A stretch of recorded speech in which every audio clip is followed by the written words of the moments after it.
Welcome back to the channel, everyone. I appreciate you clicking on this video of my chat with Lewis Ludlam, which is an interview I recorded earlier today. I just wanted to say it is an interview for the Ruck podcast from the Times and the Sunday Times. So do go over to wherever you get your podcast from and check the full podcast out, which has loads of chat about the Premiership, Women's Six Nations, and a preview of the last 16 of the Champions Cup this weekend. But I wanted to upload the chat with Lewis because he's such a good bloke. He's such a good talker. We touched on a few different things, including the win against Saracens at the weekend, Finn Smith, and what it was like for him actually watching the Six Nations not being a part of the England squad this year round. So there's loads of different things to get into there. Enjoy the video. And also just to say, you'll see it when it plays, but Lewis was on his phone and was kind of holding it almost this way round, so Instagram story ways, if that makes sense, which is why the edges are black. But anyway, you'll see all that. Enjoy the video. Make sure you like the video, subscribe to the channel as well, and drop a comment down below.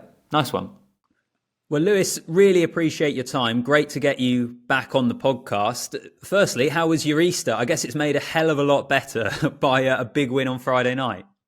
Yeah, well, thanks very much for having me. Obviously, the weekend runs a lot smoother when you come off the back of a win. So it was much more enjoyable than last week, in all honesty. So, it was a good performance for us, really. And I think after the result and performance of Bristol, we sort of needed that to get ourselves back on the road, really. What we did say is we don't want to be a team that reacts to bad performances, though. We want to show that level of performance every week, really. So we were disappointed last week, but quite pleased with the way that Friday came and the way we bounced back.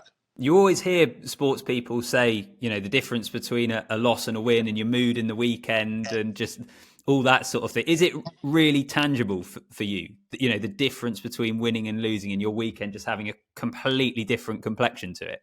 Yeah, you should ask my girlfriend. I think she's the best gauge on that. I think it depends who you are. You got some lads who can switch off really, really well to it and park it and look at it for what it is and enjoy the weekend. For me, I struggle to let it go.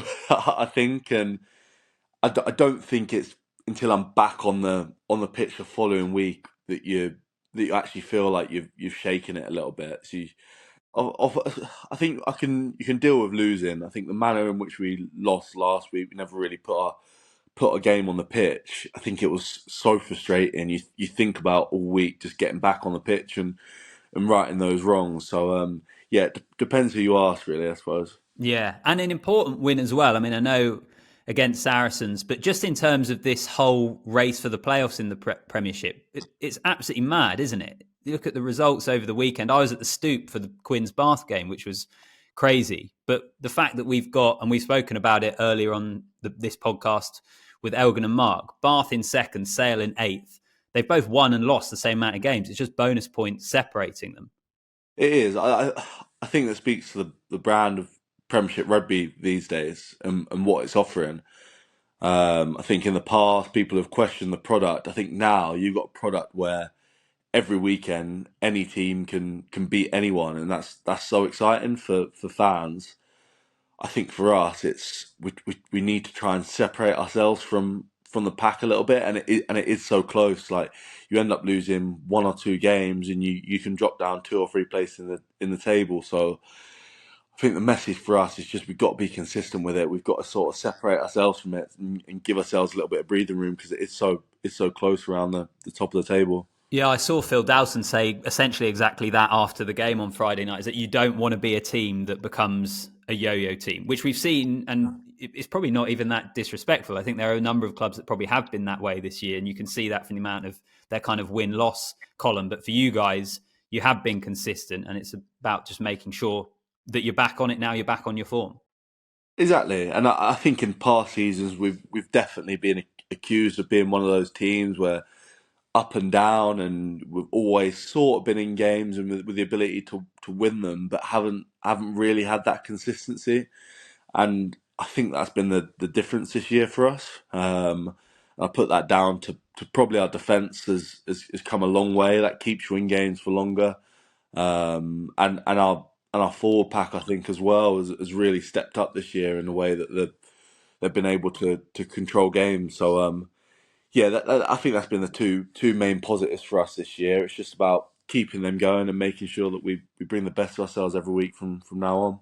And just from your point of view personally, how's the last couple of months been? Because it's something that I think we've all had to get used to, the fact that there being no Premiership during the Six Nations, but then also for you not being involved in the Six Nations as you were in previous years. Did you struggle in that time? Was it frustrating? Was it quite nice to give yourself a time to recharge?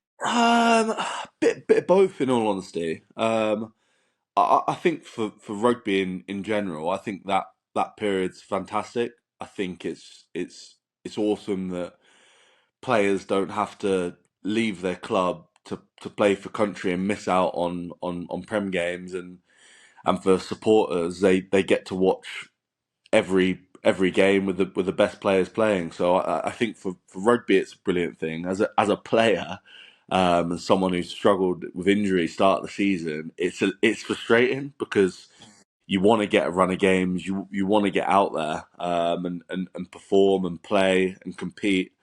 So to have your weekends was a little bit strange, and I think there was a lot of lads who were excited to get back to it. But I think in hindsight, that period to get the body right again and get on top of some niggles and injuries and making sure that you sort of reboot the systems after the first half of the season, I think is probably a positive thing as well. Were you just a fan again for a lot of those England games?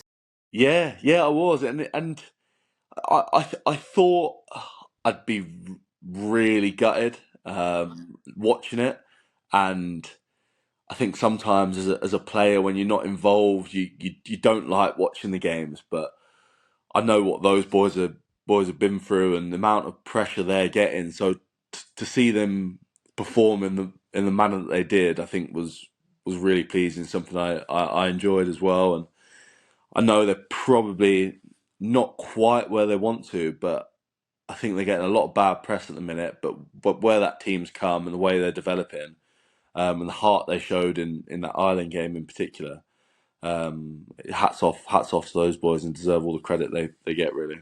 Yeah, totally. Let's get on to looking ahead to this weekend for you guys. Munster at home, last 16 of the Champions Cup, repeat of the pool stage game that you played. A great victory for you guys away from home. I'd imagine that from a player's perspective, these are just the games you want to be involved in, aren't they? Oh, absolutely. It's a team full of internationals who are competing at that level for a good fair few years now. So yeah, it's special. I think we're excited that it's at home. I think that would be a great occasion for us, and these are the games you look forward to.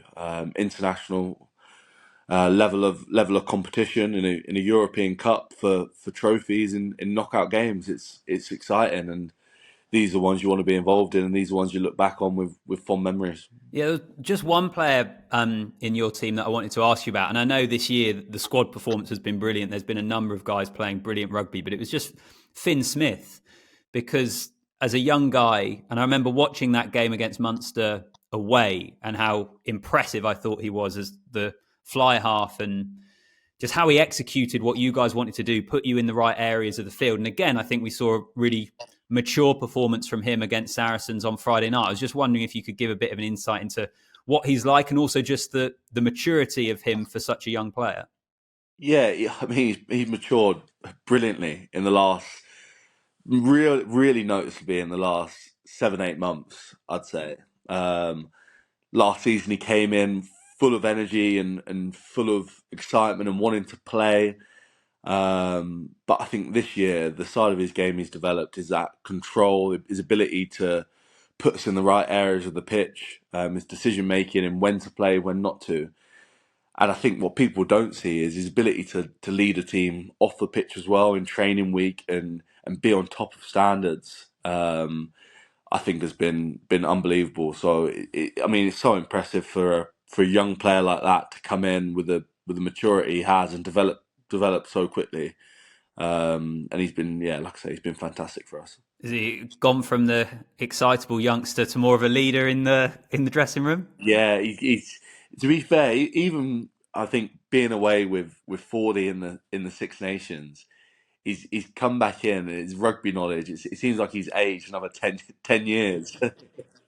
But yeah, he's been brilliant, and yeah, he's still off the pitch, an excitable little teenager. But as soon as we cross the white line, he's business hat on, and he knows how to lead the team. Yeah, he's been getting the job done. Just a couple more for you, Lewis. Just, I suppose, looking ahead to this weekend, and then it's also looking at the Premiership as well. The fact that you are a team fighting on two fronts. It's actually a lot of the Premiership teams. I mean, Sarries, Quins, Leicester, Sale, Bath, Exeter, they've all got last 16 ties this weekend. I was just wondering if that brings with it a certain challenge, or actually it's a good thing, the fact that you guys don't have as long a break as some other sides in the Premiership, that you get to keep playing. Yeah, I think for us as a team, momentum is massive, and I think after a performance on Friday, if we were to go in a week off, I don't think that would have been a good thing for us. The fact we get to get straight back out there in another big game to hopefully carry some momentum on, I think is a really positive thing for this team. So yeah, I like playing games. I think there's some players who like to put their feet up, but I think the majority of the team would want to get out there, and especially a game like this. I think it's fantastic, and yeah, less time off, more games, I say. Yeah, no, quite right. And just finally, I know, I suppose, emotional goodbye for you at the end of this season. I know you've kind of spoken about that already, but I was just wondering for you, as we approach, all of a sudden, it gets this part of the year and we're looking towards the end of the season and you're in the playoff race in the Premiership, you're in the Champions Cup. Is there any sort of, I don't know, the kind of last dance feel for you this season, and how big a motivation would be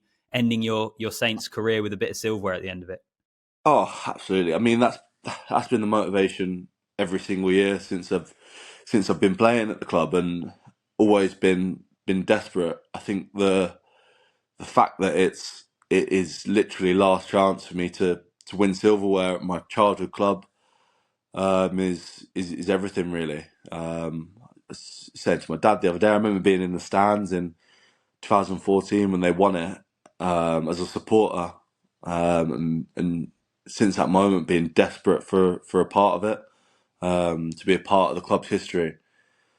And now I've got the probably the best chance since I've been here in the position we are to go out and win silverware. Knowing it's your last chance, it just makes you even more desperate really for it. So yeah, it's definitely a last chance feel, especially with a few big names leaving this season, in Courtney and Alex Waller and Ethan Waller and a couple of other big members of that squad.